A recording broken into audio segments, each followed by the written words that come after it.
अगर भाई आरक्षण उनके आवाज़ से नहीं पास होगा ना, लोकसभा से विधानसभा, उसके लिए सिस्टम बना है संविधान के कि कहाँ से आरक्षण मिलना है। चुनाव से पहले बहुत कुछ दिख जाएगा। आप अभी नहीं देख रहे हैं, उनके पास कोई नेता है? कहाँ कोई नेता है? समाज के निषाद का ही अगर बात करें, निषाद समाज में संजय केवट है, अशोक चौहान बड़े लीडर थे, गौतम बिंद है, नवीन निषाद है, किशन ये सब नेता तो नहीं है, पेड स्टाफ है, 2-4 चमचे दलाल। तो ऐसे लोग से थोड़ी ना पार्टी चलती है। और यूपी क्या, जो आदमी घर नहीं जीत सका वो दूसरे। नमस्कार, आप देख रहे हैं डीटीवी भारत। मैं हूं अभिषेक मिश्रा। बात करना नहीं चाहता था, जिनकी बात करने जा रहा हूं, राजनीति में कद इतना बड़ा नहीं है उनका कि उनकी बात की जाए। चुनाव लड़े थे लोकसभा का, न लोकसभा का चुनाव जीत पाए, न विधानसभा का चुनाव जीत पाए, फिर भी सरकार में मंत्री हैं। कई बार परिस्थितियां भी मुख्यमंत्री और मंत्री बनाती है। राजनीति अगर निर्मम होती है, राजनीति की निर्ममता की तस्वीर भी देखने को मिलती है, तो कई बार राजनीति की यह तस्वीर भी देखने को मिलती है। राजनीति इतना बड़ा लाभ भी देती है। मुकेश सहनी की बात कर रहे हैं, बिहार सरकार में मंत्री हैं। हम ये समझाने की कोशिश करेंगे, ये दिखाने की कोशिश करेंगे कि जो व्यक्ति, जो राजनेता विधानसभा चुनाव से पहले विधानसभा चुनाव तक कुछ सीटों के लिए तेजस्वी यादव के घर के चक्कर लगाया करते थे, उनके फ़ोन का इंतज़ार किया करते थे, वो व्यक्ति, उस व्यक्ति में इतना अहंकार कैसे आ गया? माननीय मंत्री जी, आप में इतना अहंकार कैसे आ गया कि आप पत्रकार की चप्पल देखकर, पत्रकार का कपड़ा देखकर, या फिर पत्रकार का क्या क्या देखकर उससे बात करना है नहीं करना है तय करने लगे? आपने आज कहा कि मैं आपको पहचान गया हूं, इसलिए बात नहीं करूंगा। इस पर बात करेंगे। मुकेश सहनी जी के बहुत करीबी रहे एक नेता हमारे साथ हैं, उनका नाम भी बताएंगे, लेकिन पहले वो तस्वीर दिखाते हैं। वो तस्वीर क्या थी और क्यों हमको न चाहते हुए भी मुकेश सहनी जी को लेकर बात करनी पड़ रही है। सीधा आते हैं सर आपके पास। ये जो मूर्ति तो का आपने लिया ना? नहीं, ऐसा मत कीजिए, गलत काम मत सर। कीजिए। बाइट हमने लिया ना। नहीं, हो गया, परेशान मत कीजिए। सर हमारा चैनल बैन है क्या? नहीं, बैन क्या मतलब? नहीं, सबको दे रहे थे ना। ऐसा थोड़े होता है। नहीं, बैन है क्या? अभी आपने लिया ना। नहीं, आप तो दूसरे लोगों में तो लिया। दूसरे लोगों के लिए तो अभी हम आपको पहचान लिए, इसलिए आपको मना करते हैं। आप ही सवाल कर रहे थे, दूसरे लोगों को नहीं ध्यान दे पाए। तो चलिए, हमारा चैनल बैन है। इस तरह से इस पूरे इंटरव्यू में, अधूरे इंटरव्यू में इतना ही। बहुत बहुत धन्यवाद। एक नहीं, कई किस्से हैं, कई कहानियां हैं, कई तस्वीर है। जाहिर है राजनीति में आपने मुकाम पाया है, आपका संघर्ष भी इसमें शामिल होगा, लेकिन पता नहीं ये अहंकार किस तरह का है। तो हमारे साथ निषाद सेना के अध्यक्ष मुकेश निषाद जी हैं। कभी मुकेश सहनी के काफ़ी करीबी नेताओं में से एक थे, महत्वपूर्ण सिपा सलारों में से एक थे। और आज हम इनसे बात करेंगे, हम इन्हीं से समझने की कोशिश करेंगे इस अहंकार का राज क्या है। क्या वाकई सत्ता के इतने बड़े शीर्ष पर हैं आज मुकेश सहनी? हमारी खबर भी आपने देखी है, आपने वीडियो भी देखा है। आपसे दूसरे राजनीतिक सवालों पर भी बात होगी, लेकिन पहले इस वीडियो पर, आज वाली घटना पर जरा बात हो जाए। देखिए, सबसे बड़ी बात है कि आपके साथ जो घटना घटा वो पहली घटना नहीं। इससे पहले भी पत्रकारों के साथ वो घटना घटी है। और हम तो सीधे तौर पे कहें तो आपके पत्रकार समाज को भी दोषी, उतना ही दोषी मानते हैं जितना मुकेश सहनी को। क्योंकि जब आपके पत्रकार बंधु के साथ पहले भी घटना घटी तो उस समय आपके पत्रकार समाज को उस पर एक्शन लेना चाहिए था। अगर उसी शुरू में आप लोग अगर कोई कड़ा एक्शन लेते तो ऐसी घटना दोबारा नहीं दोहराई जाती उनके द्वारा। और जहाँ तक अहंकार की बात है, तो आप जानते ही हैं, जब मनुष्य का विनाश जब नज़दीक आता है तो अहंकारी हो ही जाता है मनुष्य। देखिए मुकेश सहनी जी, आपसे अब इंटरव्यू तो इसी तरह का इंटरव्यू होगा, इसलिए हम आपसे ये कहना चाहते हैं कि अगर आपको ये लग रहा है कि आपने लोगों के बीच हमको जलील कर दिया, दरअसल ये जलालत है नहीं। यही हमारा संघर्ष है और यही हम करते रहेंगे। आपसे हमारा इसी तरह का इंटरव्यू होता रहेगा और इसी तरह जवाब हम आपको देते रहेंगे। सर, आपको क्यों छोड़नी पड़ी वीआईपी पार्टी? कई चीज़ें मैं देख भी रहा था, जाहिर है कुछ पढ़ भी रहा था। कई तरह के सवाल आपने उठाए हैं। टिकट को लेकर आपने सवाल उठाया और ये कहा कि ठीक है मुझे टिकट नहीं मिला लेकिन समाज के लोगों को टिकट दिया जाना चाहिए था। मुकेश सहनी जी तो इसकी बात खूब करते हैं कि समाज के लोगों का कल्याण होगा, उनके लिए काम करेंगे, आरक्षण की मांग करते हैं। अगर आरक्षण की बात करते हो और टिकट समाज के लोगों को मिलता, समाज की बात छोड़ दीजिए, हमारे जो पार्टी वीआईपी पार्टी के जो कार्यकर्ता थे उनको भी टिकट मिलता तो कोई बात थी। तो समाज तो कोई भी पार्टी सारे समाज के लोगों को मिलाकर बनता है और किसी भी लोगों को नहीं मिला टिकट।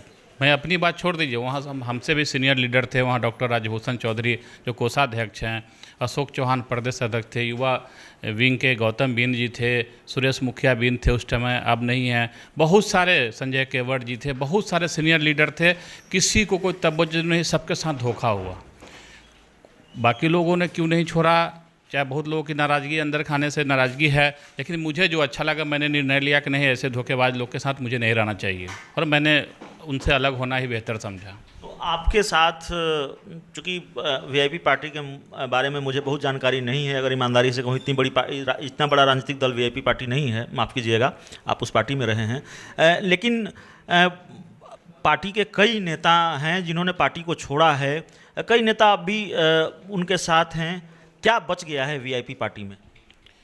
देखिए, अब तो मैं अक्टूबर महीने में चुनाव के दौरान ही पार्टी छोड़ दिया था, अब क्या बचा है मुझे पता नहीं, लेकिन जहाँ तक जो जानकारियाँ मिल रही है वहाँ कुछ बचा नहीं है।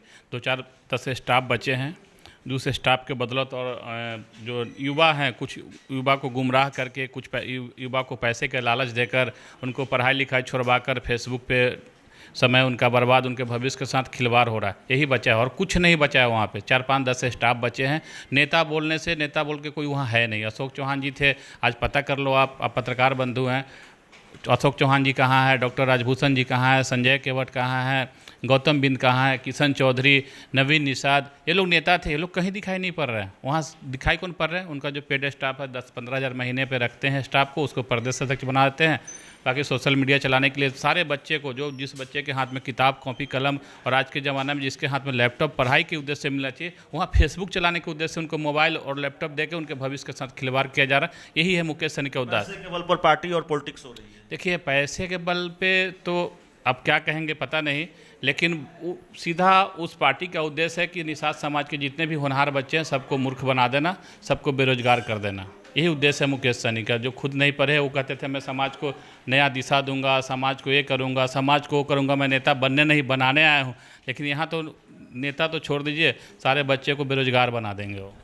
आरक्षण को लेकर आज भी उन्होंने कहा है, ऐसा नहीं है, उन्होंने कहा कि देखिए मंत्री बनने में नहीं आया था, हमारा काम है आरक्षण दिलवाना अपने समाज के लिए, निषाद समाज को आरक्षण दिलवाना, और मंत्री बनना मेरा लक्ष्य नहीं था। आपको भरोसा है कि मुकेश सहनी जी को मंत्री पद से कोई? अच्छा, एक चीज़ बताइए, आरक्षण उनके आवाज़ से मिलता है क्या, या मीडिया बंधु के सामने बोलने से आरक्षण मिलता है?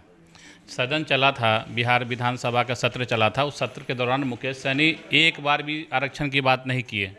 अभी फिर सदन स्टार्ट होने वाला है, दिख जाएगा आरक्षण की क्या करते हैं। अभी केंद्र में लोकसभा चालू हो गया 19 तारीख से, ये भाजपा गठबंधन में है, वहाँ आरक्षण की मांग करें नरेंद्र मोदी से, अमित शाह जी से, लेकिन वो करेंगे नहीं। पत्रकार बंधु के सामने मैं ये कर दूंगा, मैं आरक्षण दिलवाऊंगा। अरे भाई, आरक्षण उनके आवाज़ से नहीं पास होगा ना, लोकसभा से विधानसभा, उसके लिए सिस्टम बना है संविधान के कि कहाँ से आरक्षण मिलना है। तो थोड़ा अजीब लगता नहीं मुकेश जी कि आरक्षण को लेकर ही, मुझे याद है आरक्षण को लेकर ही वो एनडीए से अलग हुए और आरक्षण की मांग वो लगातार करते रहे हैं। अब विधानसभा चुनाव में उनको मनमाफिक सीटें नहीं मिली तो आरक्षण की मांग कहीं पीछे छूट गई और वाया बीजेपी ही, पहले उन्होंने बीजेपी का साथ छोड़ा फिर आरक्षण को लेकर, और फिर वाया बीजेपी ही वो एनडीए में शामिल होते हैं, मंत्री बनते हैं, 4 सीटें उनकी आती है, सरकार एमएलसी बनते हैं, मंत्री बनते हैं, और फिर आरक्षण का राग वो अलापते हैं। तो फिर आरक्षण की मांग ही करनी थी, पहले छोड़ा क्यों था, फिर बीजेपी के साथ क्यों आना था? थोड़ा अजीब लगता नहीं? देखिए, सारा मुकेश सहनी का मेन उद्देश्य पैसा कमाना, आरक्षण से कोई मतलब नहीं है। पैसा मुकेश सहनी को मुँह मांगा पैसा मिल जाता है, समझिए उनको आरक्षण मिल गया। आरक्षण कहीं से, आज आरक्षण वो हथियार, इसलिए आरक्षण शब्द का जो हथियार है वो इसलिए रखते हैं जब उनका जनाधार, समाज का लोगों का अट्रैक्शन कम होने लगता है तो आरक्षण की बात बोलते हैं। अदरवाइज आप विधानसभा का पूरा क्लिप आप मंगवा के देख लो कि मुकेश सहनी ने कहीं आरक्षण की बात किया हो। किसी केंद्रीय नेता जो बीजेपी के शीर्ष नेतृत्व है किसी से आरक्षण की बात किया हो, सदन में कभी आरक्षण, सबसे बड़ा चीज़ सदन, मैं ऑफिशियली मानता हूं जब वो सदन में आरक्षण की बात करेंगे, लेकिन कभी उन्होंने सदन में आरक्षण की बात नहीं किया। चैनल वाले को बुला के अपने आवास में आरक्षण के मांग करने से आरक्षण मिल जाएगा क्या? मुकेश सहनी में ये बदलाव मंत्री बनने के बाद आया, पहले से आने लगा था, या फिर ज़्यादा बदलाव मंत्री बनने के बाद आया, सत्ता में हिस्सेदारी मिली, और उसके बाद उनके पार्टी में जो नेता थे, आप जो कह रहे हैं कि जो क्षमतावान नेता थे, जो समर्पित कार्यकर्ता थे, वो किनारे होते गए, मुकेश सहनी की जो कार्यशैली है उसको लेकर? देखिए, आदमी का असली चेहरा कब दिखता है? दो कंडीशन है, एक तो आदमी या तो शराब के नशे में रहे तो असली चरित्र दिखता है, दूसरा जब वो सत्य के नशे में होता है। नशा दो टाइप का है, दोनों नशा से आदमी का असली चरित्र, मैं क्या हूँ, असली चरित्र जब मुझे पावर मिल जाएगा तब मेरा चरित्र दिखता है। तो मुकेश सहनी जो थे वो है और वही रहेंगे। लोगों को पहचानने में लोग नहीं पहचान रहे थे, इसलिए क्या कि उस समय मुकेश सहनी के पास कुछ नहीं था, सिर्फ निषाद समाज के लोग को गुमराह कर रहे थे, आरक्षण दिलवाऊंगा, ये करूंगा, लेकिन जैसी सत्ता मिला तो उनका असली चरित्र जो था वो लोगों के सामने आ गया। यही हकीकत है मुकेश सहनी का। एक सवाल, आखिरी सवाल है आपसे हमारा, हालांकि अगर आपके जहन में कुछ हो तो आप कह सकते हैं, लेकिन हमारा जो सवाल है, जो हमारे पास जानकारी है, वो जानकारी ये है कि आप भिड़ने वाले हैं, या आपकी सेना जो है वो भिड़ने वाली है उत्तर प्रदेश में मुकेश सहनी के साथ। वो मुकेश सहनी भी यूपी चुनाव की तैयारी कर रहे हैं और शायद आपकी सेना भी तैयारी कर रही है, कुछ भिड़ंत होने वाली है क्या? देखिए, मुकेश सहनी कहीं कोई तैयारी नहीं कर रहे हैं, वो समाज को बांटने का काम कर रहे हैं। मुकेश सहनी की कोई तैयारी नहीं, सिर्फ समाज के, बताइए 4-10 पेड स्टाफ से आप उत्तर प्रदेश का चुनाव जीत लेंगे? 8-10 पेड स्टाफ सैलरी पर रख के आप उत्तर प्रदेश, क्या बिहार, जब बिहार में नहीं जीत सके भाई, 2 बार चुनाव लड़े हैं ना। खगड़िया, मैं प्रभारी था उस टाइम, मैं साथ था, खगड़िया लड़े, बुरी तरह से हारे। सिमरी बख्तियारपुर चुनाव लड़े, वहाँ भी हार गए, जबकि सिमरी बख्तियारपुर में निषादों की अच्छी संख्या है, वहाँ भी चुनाव हार गए। जो आदमी अपने घर में नहीं जीत सका वो उत्तर प्रदेश में जाके दूसरे को क्या विधायक बनाएगा? वो तो फिल्मी, तो कह रहे हैं कि 150 सीटों पर हम चुनाव लड़ेंगे। भाई जो एक सीट नहीं जीत सका, 150 मतलब समझ रहे हैं, 3 अंक का 150 होता है, 1 अंक वाला तो सीट हासिल नहीं करे, 1 सीट तो जीता नहीं मुकेश सहनी, और 150 जीतने की बात कर रहे हैं। तो यूपी चुनाव के बाद जो परिणाम सामने आएंगे उससे मुकेश सहनी के राजनीतिक कद पर कोई असर होगा, बढ़ेगा, घटेगा? मैं उस असर की बात कर रहा हूँ। अरे यूपी चुनाव से पहले असर होने वाला है, आप इस समय का इंतजार कीजिए, यूपी चुनाव से पहले बहुत कुछ दिख जाएगा। आप अभी नहीं देख रहे हैं, उनके पास कोई नेता है? कहाँ कोई नेता है? समाज के निषाद का ही अगर बात करें, निषाद समाज में संजय केवट है, अशोक चौहान बड़े लीडर थे, गौतम बिंद है, नवीन निषाद है, किशन ये सब नेता तो नहीं है, पेड स्टाफ है, 2-4 चमचे दलाल रखे हुए हैं जो जिंदाबाद। चमचे दलाल को क्या मतलब है समाज से? हर उनका काम ही है जिंदाबाद करना, तो ऐसे लोग से थोड़ी ना पार्टी चलती है। और यूपी क्या, जो आदमी घर नहीं जीत सका वो दूसरे राज्य में जीतेगा? फूलन देवी की मूर्ति लगाने वाले हैं यूपी में कई जगहों पर। फूलन देवी के नाम पर वो सामाजिक सौहार्द को बिगाड़ने की साजिश है और कुछ नहीं है। फूलन देवी की सच्ची श्रद्धांजलि तब होती जब शेर सिंह राणा के फांसी की मांग करते हो। फूलन देवी का घर मूर्ति लगाना, उनके घर पे लगाइए ना। उनकी माँ कितनी तकलीफ़ में रहती है उसको कोई आज तक देखने नहीं गया। इस महीने को 25 तारीख की शहादत है और अगले महीने की 10 तारीख को उनका जन्मदिन है। 2 दिन आपके ज़िंदगी में, सिर्फ 365 दिन का साल होता है, 2 दिन आपको मैं भोजन दे दूं, बाकी 363 दिन आप जी लेंगे? आप जी पाएंगे? तो फिर 2 दिन फूलन देवी के नाम, कभी माला शहादत के नाम पर पहना दो, कभी जन्मदिन के नाम पर पहना दो, उससे फूलन देवी की श्रद्धांजलि होगी? फूलन देवी की श्रद्धांजलि तब होगी जब उनके जो हत्यारा शेर सिंह राणा घूम रहे उनको फांसी दिलवाओ, न्यायिक प्रक्रिया की तरह उनको सज़ा की मांग करो, तब ना श्रद्धांजलि। अपना राजनीति जात को इकट्ठा करने को, जात यहाँ आरक्षण दिलवाए नहीं, वहाँ जाए कहते हैं आरक्षण नहीं तो गठबंधन नहीं। अरे भाई, जिसके गोद में तुम पैसा के लालच में खेल रहे हो, समाज को बेच रहे हो, उससे क्यों आरक्षण यहाँ गठबंधन करके रखे हो बिहार में? यूपी की जनता पागल थोड़ी ना है, बेवकूफ़ है। यूपी की समाज बेवकूफ़ नहीं है। इस बिहार के लोगों को, जिस तरह बिहार के लोग भी बेवकूफ़ नहीं, इन्होंने धोखा देने का काम किया है। लेकिन यूपी के सारे हमारे समाज के भाई बंधु गार्जियन सब जानते हैं कि धोखेबाज है। जो आदमी घर में आरक्षण नहीं दिला सका, दूसरे राज्य में आरक्षण दिलवा देगा। तो चलिए, हमारे साथ मुकेश निषाद जी थे इस इंटरव्यू में इतना ही। और जाहिर है नाराज़गी जायज़ है, कभी जिस पार्टी को सींचा उस पार्टी से अलग होना पड़ा, उस पार्टी को छोड़ना पड़ा, और अगर उस पार्टी के नेतृत्वकर्ता की वजह से छोड़ना पड़ा तो इनकी अपनी शिकायतें रही होंगी। और कुछ तस्वीरें हमने आज देखी हैं तो इनकी शिकायतें शायद जायज़ रही होंगी। अहंकार दिखा है उन तस्वीरों में, और अहंकार को हमने महसूस किया है उन तस्वीरों में। मैंने खुद उस अहंकार को झेला है। तो इस पूरी रिपोर्ट में इतना ही। बहुत बहुत धन्यवाद।